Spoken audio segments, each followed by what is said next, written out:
God, Andy, I love you so much. Hi, I love you too. This was a huge surprise. We were talking about you. Surprised, were you? Oh my God, I Yeah. hope only good things. Jesus. Yeah, we were talking about A Christmas Carol and how special that was. Oh my God, we were babies. Like, I see those photos and I'm like, that happened, really, and so much. Yes. I know. That was, it was, I don't think we realized how special it was at the time. No, You know, it was amazing. Corey was amazing. Josh. Corey told you like it was. If he didn't like how the scene was, he'd be like, "Oh, that was horrible." Funny story about Corey. I went to, I used to get coaching from him like quietly on the side. And I used to go over to his house on the hill. And he used to grab me by the arm and say, "Did you believe that? Because I didn't." And I was like, oh God. Oh.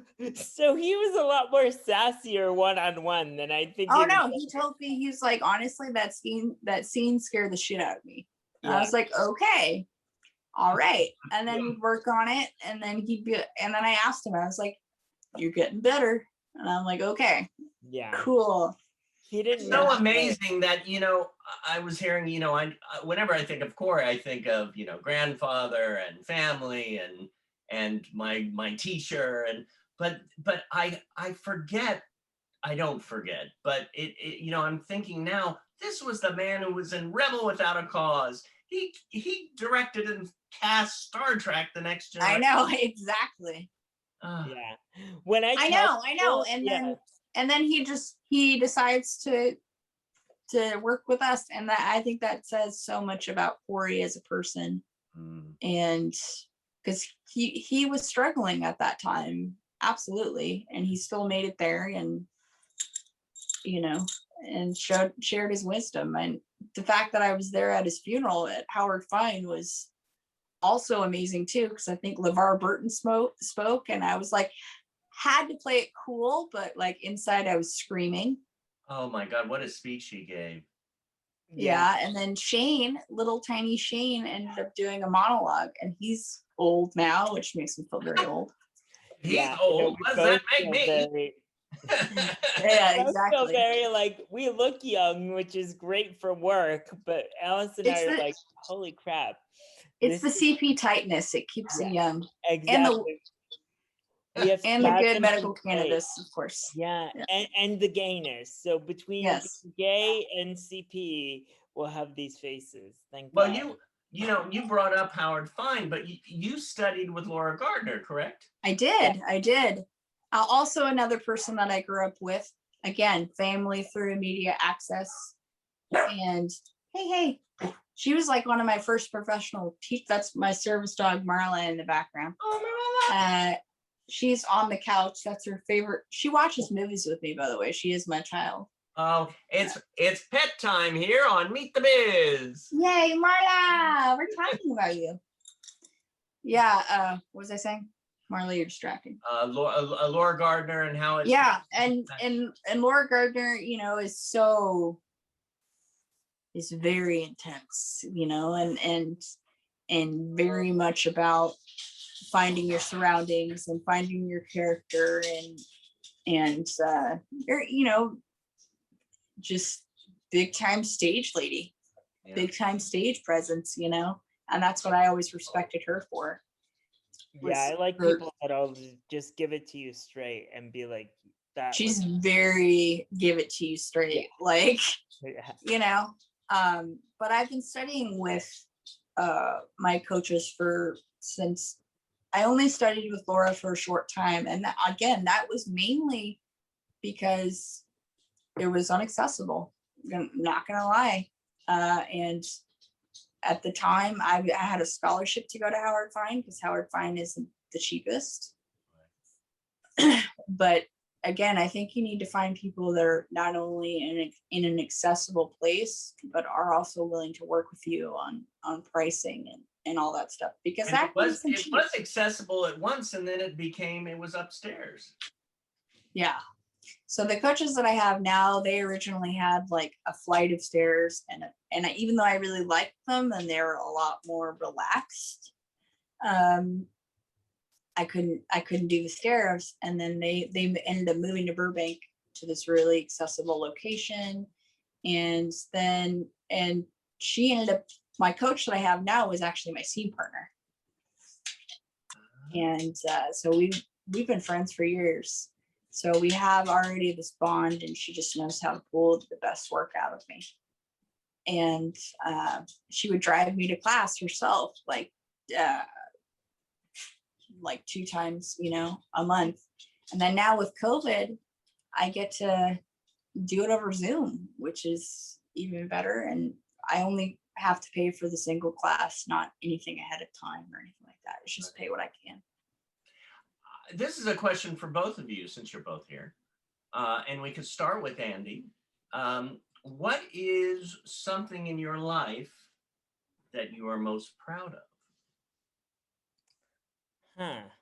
There's so much, but Andy being at the White House. yeah, well, that was a big thing. But yeah, no, I think, I love performing. I love acting. I love being just in the work, right? But I also know, and Alice is a hustler too, so she gets it. If you have a disability, we can't just rely on getting performances or getting work. We either have to create our own content or we have to have a full-time job. And so through this journey of acting, for me, I've had to be employed, because the idea of being poor for me was not a thing. I wasn't going to do that to myself. So I've had a job for like the last 10 years and doing this, because it's, until I get a series regular, or until I get on a series or have my own show, that's how it has to be, and I'm fine with that. But it's, it's been quite a journey, and I hope that Alice and I get to do projects together in the future, because It's think gonna happen. Extra gonna happen. special is gonna hit the screen, and people are Yeah. gonna poop themselves. Yeah, they're gonna have an aneurysm when they see us together. Yeah. Yeah. No. Yeah. We already have something in the works, kiddies. So Do stay you? tuned. Yes. Stay tuned. Stay tuned. Well, I was telling Alice that in fact, I saw your posts, I think yesterday or today, about in the pictures of my gay and lesbian husband. And I Yeah. said, oh yes, the two of them, because I remember back in the day, you guys were in the show together. You guys, I would see you at class and this and that. And I said, I think I'm going to surprise her with Andy. Oh, my heart leapt. No, definitely. No,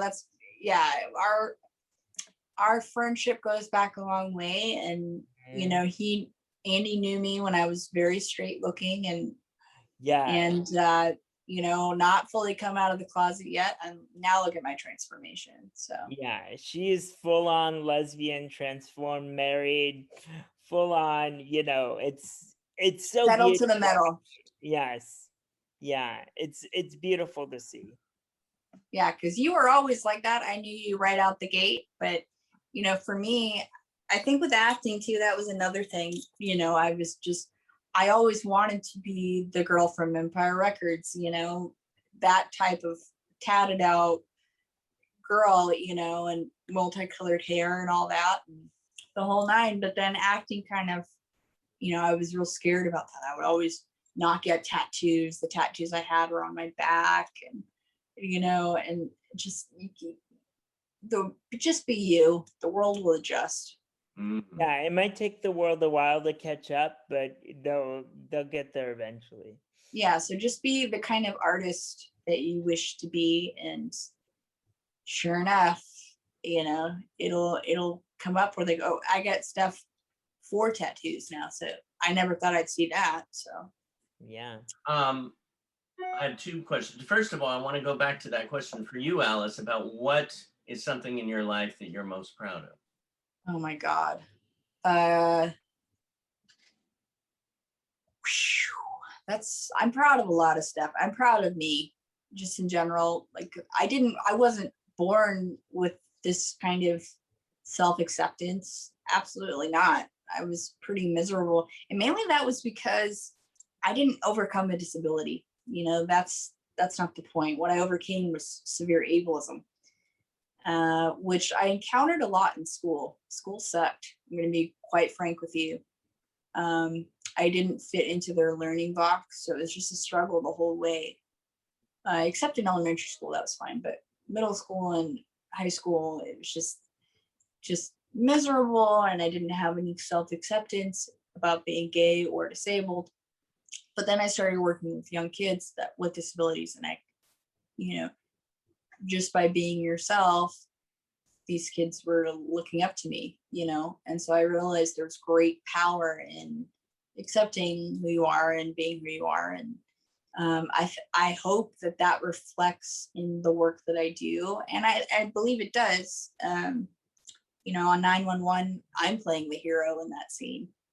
You know, I have the knowledge. Drug history is another one where, you know, it's talking about the whole 504 sit-in with Judy Heumann. You know, I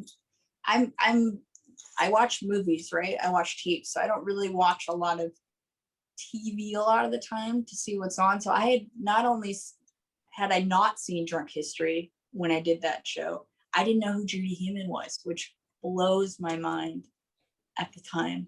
So I was a part of this big historical disability moment. And I, you know, again, I think that you realize later, oh yeah, that was really special. Yeah. You know, and and then with special, I mean, that was another moment that, I mean, we were a part of a gay disabled prom, and all of us had our disabilities in some way, shape, or form. And it was like the who's who of young disability Hollywood was there besides Andy and Toby. Yeah. They were the only two missing, and we missed them greatly. We were too But- pretty for the show. That's what I know.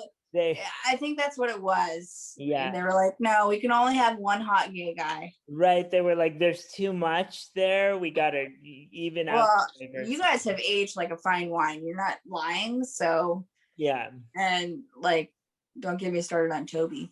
Yeah. So, I mean, I would like to say one other thing that I'm very proud of Alice for is, you know, we all know the people in the industry, once they get to a certain point in their career, they get very like beyond themselves and beyond reality.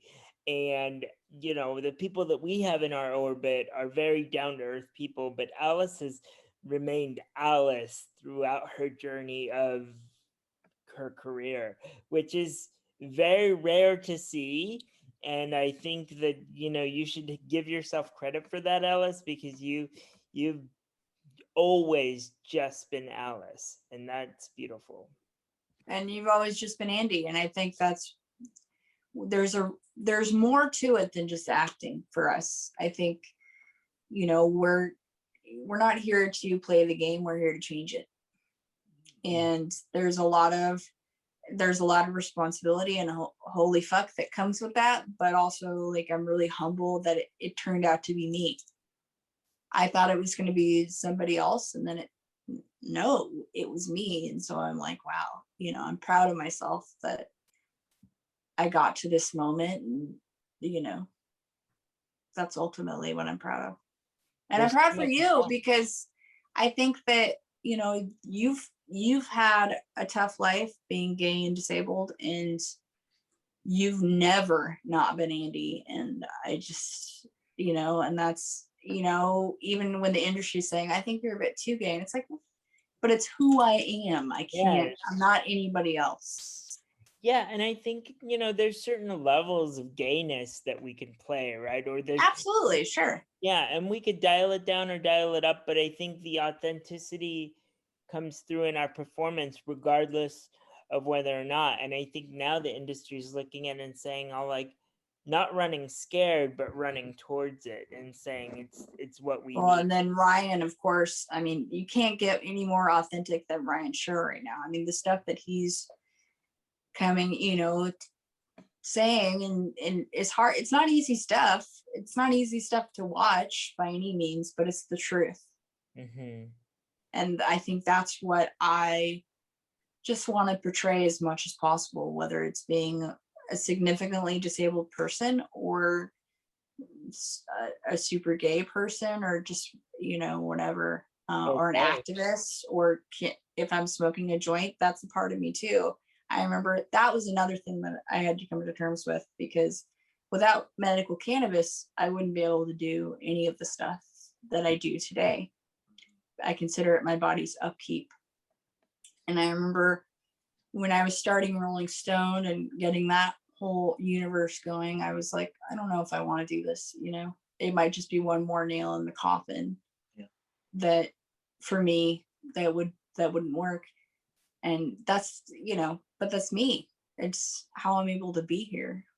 I have to say, I'm just taking this whole thing in, this conversation, and just cheering up, because it makes me really realize that I'm so lucky to have this extended family and the life that I have. I mean, you sort of plan, oh, I'm going to be an actor and I'm going to be in this and this and that, or whatever. And if you allow the journey to unfold and don't fight it, and you come across these amazing people that make your life so bright and so wonderful. So I'm just listening to the two of you. I mean, I haven't been with the two of you together like this in a long time. I mean, not on Zoom, of course, but Yeah. but I mean in person. And it brings back all these memories and just what I've been doing with my life over the last 25, 30 years. And I feel so, I don't know, the word that comes to my mind is blessed. But Verklempt. what for? Well, no, Verklempt. yeah, verklempt, but it's blessed. It is beyond blessed to have to be with such. I mean, again, family. Yeah. No, absolutely. Well, and in the gay community, that was one of the first terms I learned was family. That was kind of like the term, instead of, or are you gay, or are you gay, or so I would always say, are you family? And yes.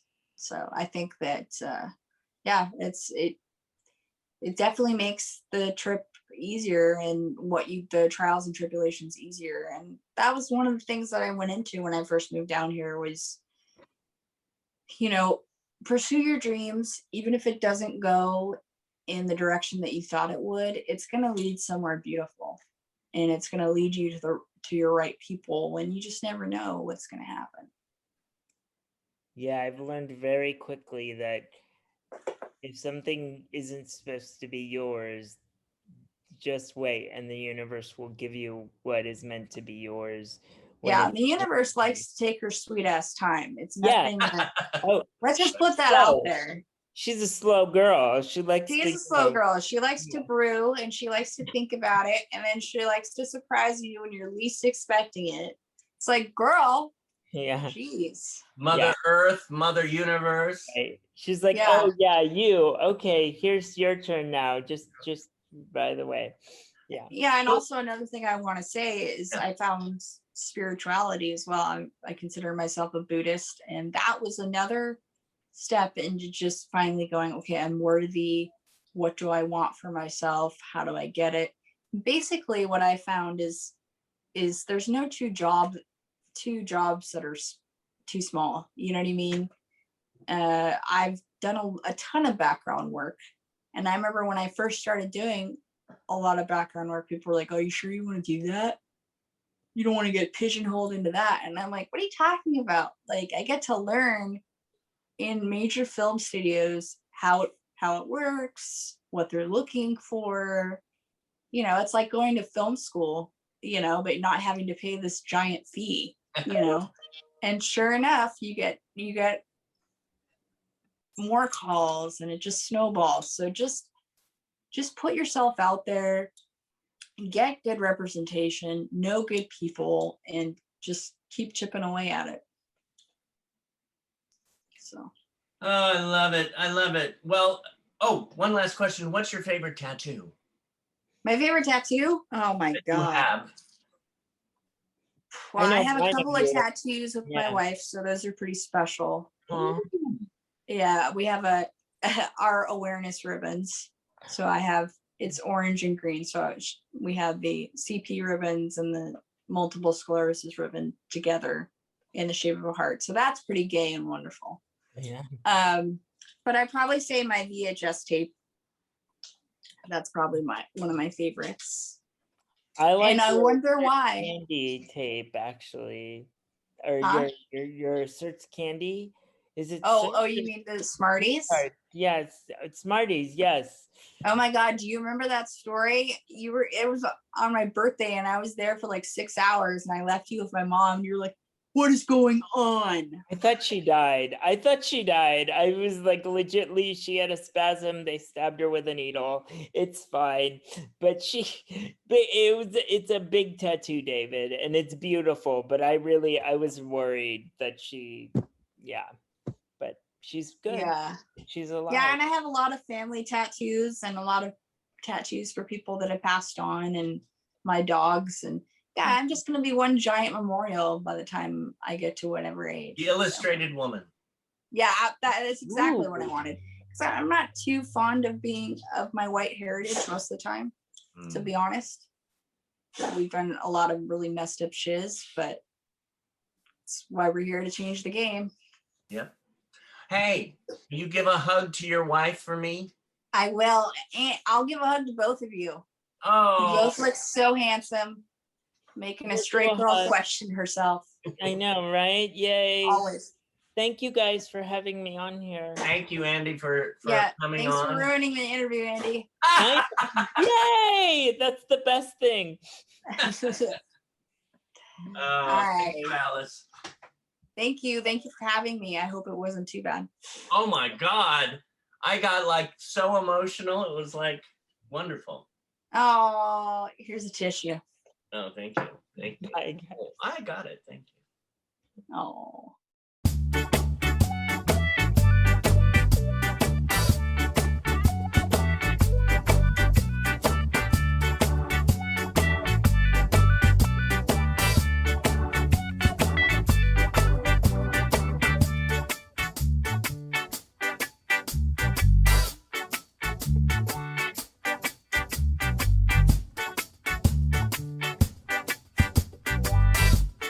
Hey dudes, welcome to Rolling Stones, your source for all things disability friendly within the medical cannabis community. Today, we're interviewing your host, me, myself, and I. And you are? I am Alice Kina Deal. I am 31 years old. I live in Southern California with my beautiful wife, Amanda, That's me. and my awesome service dog, Marla Pooch. Oh, excuse you.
was nice.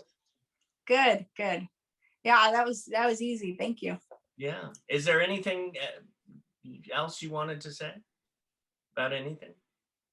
No, I think that was pretty nice. Surprising me with Andy. Oh, good. That's the best. Well, you've known me since I was a teenager. So Right. since I was a babby. Well, may we keep on working together more and more. Yes, please. That would be amazing. I know that you were doing stuff with Jerry and John's brother and all that stuff. It'd be wonderful to get something like that going again. Right?